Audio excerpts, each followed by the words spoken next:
జగన్మోహన్ రెడ్డిని ఎత్తిన భారీ పిడుగు. తెలంగాణ ముఖ్యమంత్రి రేవంత్ రెడ్డి తాడేపల్లి వైపు పయనం.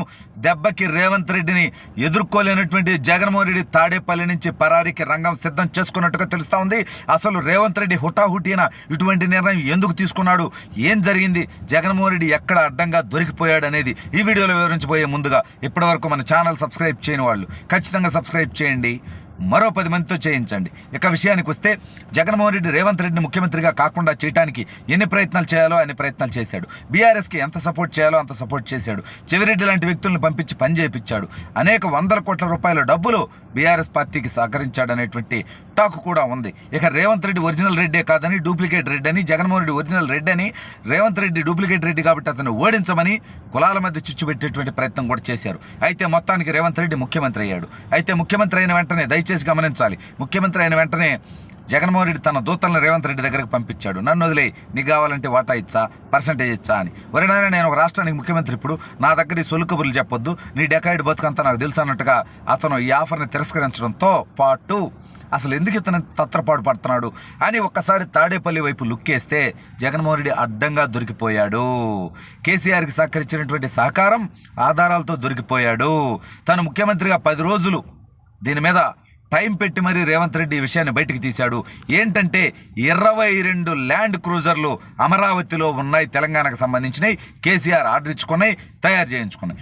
ఒక్కొక్కటి బుల్లెట్ ప్రూఫ్తో కూడా కలిపి మొత్తం అంతా ఖర్చు అంతా 3 కోట్లకు చిల్లర. అంటే 22 అంటే దాదాపు 70 కోట్ల రూపాయల ప్రజాధనాన్ని మళ్ళీ ముఖ్యమంత్రి అవగానే మూడోసారి ముఖ్యమంత్రి అయితేనే ఆశతో, తొత్తరతో, ఆలోచనతో ప్రజాధనాన్ని దుర్వినియోగం చేస్తూ ఎన్నికల ముందు ఆ విషయం బయటపడితే ప్రజలు మొహాను ఊస్తారేమో అనేటువంటి ఉద్దేశంతో తీసుకొచ్చి అమరావతిలో దాచిపెట్టి, విజయవాడలో దాచిపెట్టి, జగన్మోహన్ రెడ్డి దగ్గర దాచిపెట్టినట్టుగా రేవంత్ రెడ్డి చేసినటువంటి ఎంక్వైరీలో తెలిస్తే అతని వాళ్ళ బహిరంగంగా మాట్లాడినటువంటి పరిస్థితి. అంటే ప్రజాధనాన్ని కేసీఆర్ అనేటువంటి వ్యక్తి ఏ విధంగా దుర్వినియోగం చేశాడు, దానికి ఏ విధంగా జగన్మోహన్ రెడ్డికి సహకరించాడు. అంటే ఇప్పుడు రేవంత్ రెడ్డి గారు నేరుగా వాటిని తనిఖీ చేయడానికి ఇవాళ విజయవాడకు వస్తే ఎవడ పొరుగు పోయేది, ఆయన విజయవాడలో దాచేది జగన్మోహన్ రెడ్డి గారు. మన పొరుగు ఎందుకు ఇట్లా చేస్తారు? 420లు, డెకాయిట్లు, లుచ్చాలు, లఫంగిలంతా నీ పార్టీలో పెట్టుకొని, నీ పక్కన పెట్టుకొని, నీ మద్దతుదారులుగా పెట్టుకొని, మాబోటి వాళ్ళమో రఘురామకృష్ణరాజు లాంటి వాళ్ళు, మీడియా వాళ్ళు మీ తప్పుల్ని ఎత్తి చూపించి ప్రశ్నిస్తే మా మీద కేసులు పెడతావు. ఇప్పుడు ఎవరి మీద కేసు పెట్టాలి? తెలంగాణ సీఎంఓకి సంబంధించినటువంటి వెహికల్ 22 వెహికల్లు విజయవాడలో దాచుకున్నారంటే ఎవడమ్మా మొగుడు సొమ్మని దాచుకున్నారు? దీని మీద ఎవరి మీద చర్యలు తీసుకోవాలి? ఇప్పుడు రేవంత్ రెడ్డి ఈ విషయాన్ని బహిరంగంగా మాట్లాడాడు. అరే ఆంధ్రప్రదేశ్ రాష్ట్రానికి పరువు తక్కువ, ఆంధ్రప్రదేశ్ రాష్ట్రంలో దొంగ వెహికల్స్ దాచుకున్నారంటే ప్రభుత్వ మద్దతుతోటి అంత సిగ్గుచేటవారం ఇది. అంటే నీ స్నేహితుడైనటువంటి కేటీఆర్ కోసం, ఆ పార్టీ గెలుపు కోసం నువ్వు ఎంతకన్నా దిగజారుతాననేది తెలుసు. గెలవగానే మళ్ళీ రేవంత్ రెడ్డి మావోడు కలిసి పనిచేయాలి. ఇప్పటి వరకు సాటి తెలుగు రాష్ట్ర ముఖ్యమంత్రిగా కొత్త వ్యక్తి ఎన్నికైతే నువ్వు కనీసం కలవలేనటువంటి పరిస్థితిలో ఉన్నావంటే అతన్ని నీకెంత ఈర్ష్య ద్వేషాలు అయినా ఏముందిలే బొక్క, ఉండేది 2 నెలలు 3 నెలలు, 2 నెలల తర్వాత నువ్వు ఓడిపోతావు. కానీ ఈ క్రమంలో నీ తప్పుడు పనులకి ఎప్పటికీ సహకరిస్తూ తప్పుడు కేసులు పెడుతూ వాళ్ళు తాడిపత్రిలో కేసు పెడతారు. తాడిపత్రి పెద్దారెడ్డి కారు కూతలు కోస్తాడు ఇష్టం వచ్చినట్టు. పోలీసులు అతని మీద చర్యలు తీసుకోవద్దు, నేను ఫ్యాక్షన్ మొదలు పెడతా అన్నటువంటి ఆ దౌర్భాగ్యమైనటువంటి వ్యక్తిని వెంటనే అదుపులోకి తీసుకొని అతని మీద చర్యలు చేపట్టాల్సినటువంటి బాధ్యత ఆంధ్రప్రదేశ్ రాష్ట్ర పోలీసు వ్యవస్థకి లేదా అని చెప్పి ఈ పోలీసు వ్యవస్థను నేను సూటిగా ప్రశ్నిస్తా ఉన్నా. ఎందుకు ఈ రకంగా? మీరు ప్రభుత్వ ఉద్యోగులండి, జగన్మోహన్ రెడ్డి ఉద్యోగులు కాదు. తాడేపల్లి కోట నుంచి మీకు జీతాలు రావట్లేదు, ప్రజలు కడుతున్నారు మీ జీతాలు. ప్రజల కోసం పనిచేయండి దయచేసి.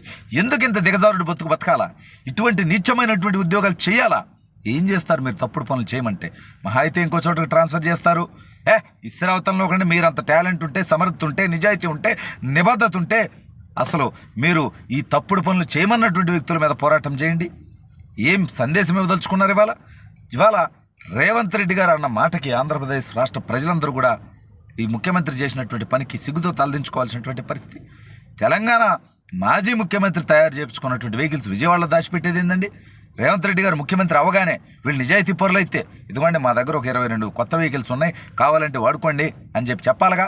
అంటే చెప్పకుండా దాచారంటే ఎవడి కోసం ఇది? ఎవరిని సేవ్ చేయడం కోసం. అంటే ప్రజల్లో కేసీఆర్ ఒక 70 కోట్ల రూపాయల ప్రజాధనాన్ని దుర్వినియోగం చేశాడంటే ఇంకా మహాన ఊచ్చారు. వాళ్ళకి సపోర్ట్ చేసిన మద్దతు ఇచ్చినామంటే మన మహాన ఇంకా ఊచ్చారు. ఈ విషయాన్ని దాచిపెడదాం అనుకున్నారా? ఎన్నాళ్ళు దాచిపెట్టేటువంటి ప్రయత్నం చేస్తారు మీరు? ఎన్నాళ్ళు ఇటువంటి ప్రజల్ని మభ్యపెట్టేటువంటి కార్యక్రమాలు చేస్తారు? సిగ్గులేనటువంటి బతుకులు ఇవి. ఇప్పుడు రేవంత్ రెడ్డి నేరుగా విజయవాడ వచ్చి తనిఖీ చేస్తే, విజయవాడలో పట్టుబడితే ఆంధ్రప్రదేశ్కి ఇంకెంత పరువు తక్కువ అయింది? ఆల్రెడీ పరువు తక్కువ అయింది. అతను బయట పెట్టేశాడు, అడిగేశాడు, చెప్పేశాడు. ఆంధ్రప్రదేశ్లో విజయవాడలో వెహికల్స్ దాచిపెట్టున్నారని. ఏం దౌర్భాగ్యమైనటువంటి పరిస్థితులు ఇవి. వీటికి అసలు కేసీఆర్ కానీ, కేటీఆర్ కానీ, హరీష్ రావు కానీ, కవితక్క కానీ ఏం సమాధానం చెప్పుకుంటుంది? వాళ్ళు ఓడిపోయారు. వాళ్ళకంటే ఘోరంగా జగన్మోహన్ రెడ్డి ఓడిపోబోతా ఉన్నాడు. కేవలం నెలన్నర అధికారంలో ఉండేవాడి కోసం శాశ్వతంగా ఉద్యోగాలు చేయాల్సినటువంటి వాళ్ళు తప్పుడు పనులు చేస్తూ ఉన్నారు, పథకాలు కట్ చేస్తూ ఉన్నారు, ప్రజల్ని బెదిరిస్తూ ఉన్నారు, ఓట్లు తీసేస్తూ ఉన్నారు. ఈ తప్పుడు పనుల్లో భాగస్వామ్యం ఉన్న ప్రతి ఒక్కరూ రాబోయే రోజుల్లో మూల్యం చెల్లించుకోవాల్సి ఉంటుంది. మీ మీద ఎంక్వైరీలు జరుగుతాయి. మీరు చేసినటువంటి తప్పుడు పనులకి, మీరు భాగస్వాములుగా ఉన్నటువంటి తప్పుడు పనులకి మీరు శిక్షలు అనుభవించాల్సినటువంటి పరిస్థితి వస్తుంది. జగన్మోహన్ రెడ్డి ఓడిపోయిన తర్వాత విదేశాలకో వేరే రాష్ట్రాలకో పారిపోతాడు. మీరు ఎక్కడ ఉండాలి? ఎక్కడ ఉద్యోగాలు చేసుకోవాలి? మీ కుటుంబాలు ఎక్కడ ఉండాలి? ఇవన్నీ వదిలేసి మీరు తప్పులు చేస్తున్నారంటే మీరు అడ్డంగా ఇరుక్కున్నట్టే.